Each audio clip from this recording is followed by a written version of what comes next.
Tahukah sobat bahwa aktivitas sehari-hari yang kita jalani berpotensi meninggalkan jejak karbon? Apakah sobat juga tahu jika jejak karbon tersebut adalah sebab utama terjadinya perubahan iklim? Tapi apa itu jejak karbon? Lalu, bagaimana bisa aktivitas sehari-hari kita meninggalkan jejak karbon ya? Yuk, kita cari tahu bersama-sama.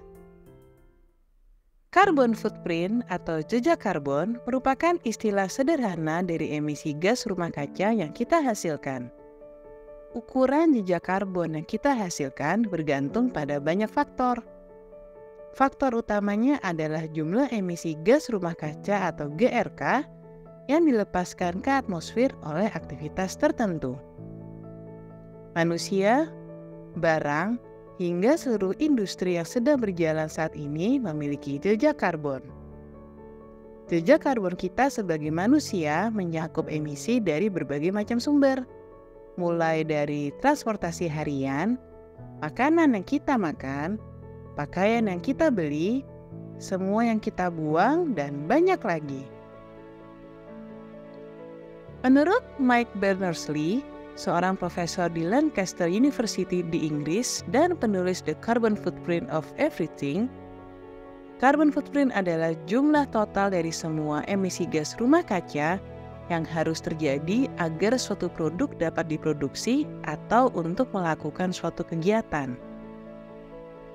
Jejak karbon perorangan adalah total gabungan dari produk yang mereka beli dan gunakan, aktivitas yang mereka lakukan, dan sebagainya. Ada banyak aktivitas manusia menimbulkan jejak karbon seperti penggunaan kendaraan, penggunaan energi listrik, hingga konsumsi makanan. Lantas, seberapa besar jejak karbon yang kita hasilkan dari aktivitas keseharian kita? Pertama, produksi, konsumsi, dan sampah makanan. Makanan yang kita konsumsi sehari-hari tidak datang begitu saja, tapi telah melalui proses produksi yang panjang. Nah, jejak karbon makanan ialah emisi gas rumah kaca yang dihasilkan selama proses tersebut, mulai dari penghasilan bahan baku, pengolahannya, hingga pembuangannya. Kemudian, saat sisa makanan kita menumpuk dan membusuk di tempat pembuangan akhir, mereka pun bisa menghasilkan emisi gas rumah kaca. Menurut laporan dari United Nations Environment Programme atau UNEP, produksi limbah makanan di Indonesia menjadi yang terbanyak di Asia Tenggara, yakni mencapai 20,9 juta ton tiap tahunnya. Makanan yang terbuang diperkirakan menyumbang sebanyak 8-10% emisi gas rumah kaca global. Kedua, penggunaan energi listrik. Saat ini, listrik yang kita gunakan sehari-hari kebanyakan masih berasal dari sumber energi tak terbarukan seperti batu bara.